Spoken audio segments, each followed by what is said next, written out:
Hello everybody, David Shuster here. It's not often that a cabinet secretary nominee gets called a rapist and a drunk just days apart.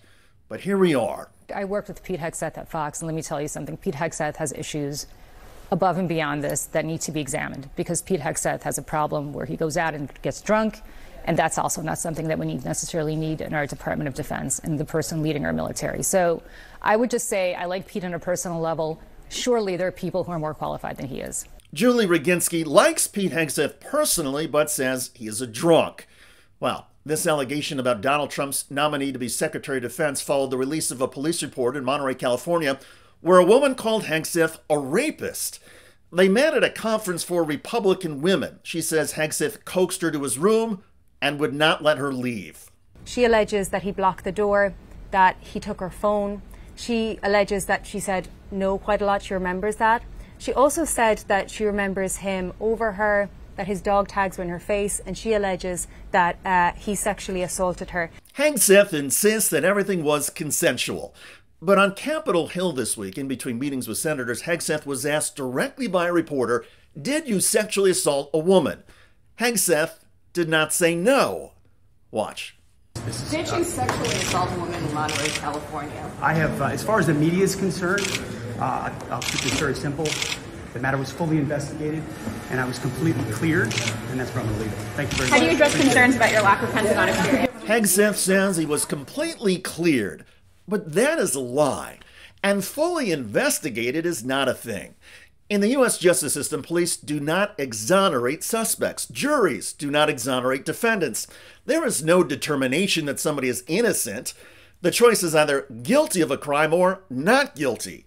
In this instance, Monterey police felt there was not enough evidence in the he said, she said incident to prove that Hegseth was guilty of rape. But the police did not conclude Hegseth was innocent. And yet Politico, one of the most influential news organizations in Washington, delivered this ridiculous headline. Hegseth says he was completely cleared of sexual assault allegations after release of police report. Talk about awful journalism. Politico might as well be Hegseth's stenographer. All the headlines should have been like this one from Huffington Post. Pete Hegseth falsely claims he was completely cleared on sex assault allegation. A police report filed by a woman who accused the Fox News host of assaulting her in 2017 does not, in fact, say he was cleared. Never mind Hegseth's lack of credibility or the fact that he has zero experience in military management, his former colleague Julie Roginski points out the Department of Defense, with nearly 4 million employees, already has a problem with sexual misconduct. This is somebody who's going to be in charge of a military that has had massive sexual assault scandals. To be very clear, on both sides of the aisle, this is something that people have been looking into, senators on both sides of the aisle. It's a problem. And if you speak to women who've served in the military, they say it's a question of not if, but when they will be sexually assaulted. To have somebody like this as the leader of our military, who, by the way, I think also because of his own personal life and his failure to disclose certain details of that to the White House and to others, is really ripe as an intelligence-compromised human being. I mean, the bottom line is this is exactly the kind of person that should not be serving in a national security capacity, because this is the kind of person who has things that he doesn't want coming out that our enemies are probably already aware of. Luckily for Hegseth, he may not even be the most controversial nominee when it comes to what U.S. enemies are hoping for. I think Tulsi Gabbard is a dangerous pick to be the director of national intelligence. I mean, there is a lot of people out there, including Nikki Haley, who say that she is too close to Russia, that she has said things that are against the United States. She is cozy with dictators and with people who are not our friends. And that is a dangerous position to be putting someone who can't be trusted with our national secrets. As it stands, several U.S. allies have already said they will not be sharing intelligence information with the Trump administration if Gabbard is confirmed. But it's Pete Hegseth as Secretary of Defense who seems, at the moment, to be in the hottest of the hot seats. Allegations that he has against him, that is dangerous to be putting somebody like that in that position. To be clear, though, he has denied the allegations and he was not charged. But here's the point, and this I'd love to get your thoughts on this. Does the Republican Party have no other choices than to pick people who have those kinds of allegations in the past?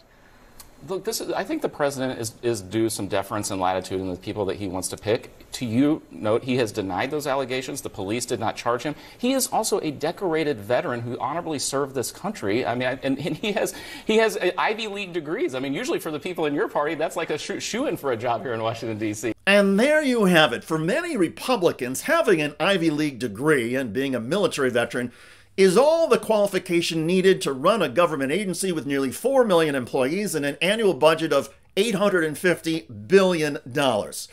Oh, and did we mention the Secretary of Defense would also be in charge of over 5,000 nuclear weapons? Does the United States really want a Secretary of Defense who is allegedly a drunk and stands accused, at least by one woman he paid off, of committing rape? I get that Donald Trump's transition team is a bit sensitive these days following the Attorney General nomination withdrawal of Matt Gaetz, an alleged statutory rapist. And yes, Donald Trump himself is an adjudicated rapist as determined by the judge in the E. Jean Carroll defamation case. But all Americans, those who voted for Trump and those who did not, have a right to expect that Trump will surround himself in this next administration with government leaders who are credible, competent, and safe. That is not Pete Hegseth. By the way, House Republican Marjorie Taylor Greene of Georgia now seems to be trying to blackmail members of her own party. Here's what frustrates me. Washington, D.C. is full of secrets. Marjorie Taylor Greene is angry and sad. She's been snubbed by Trump for a cabinet position. She doesn't want to share a bathroom with her trans colleague.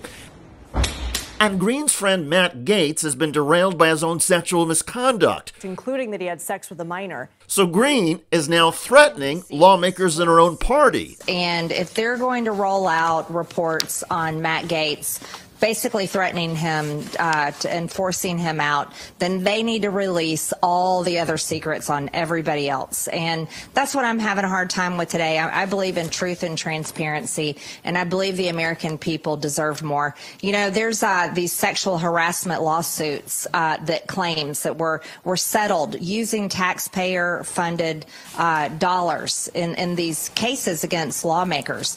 And this has been known about for years, and that list is never been publicized. I think lists like that should come out if we're going to be picking out single reports on certain people. But I know Matt Gaetz very well, and I've watched him fight for years and fought alongside him in Congress. And I know that whatever Matt Gaetz goes on to do, he's going to do a great job at it. Check out that video at the link below. It generated a lot of comments on YouTube. One of the most popular is from Marty, who wrote, "So if she knows about laws being broken and didn't tell anyone and is now blackmailing them, isn't that a crime that the FBI should be looking at?" I hear you. I look forward to reading your comments about a former colleague of Pete Hegseth calling the Trump DOD nominee a drunk on top of the allegations he's a rapist. I'm David Shuster. Thanks for joining us.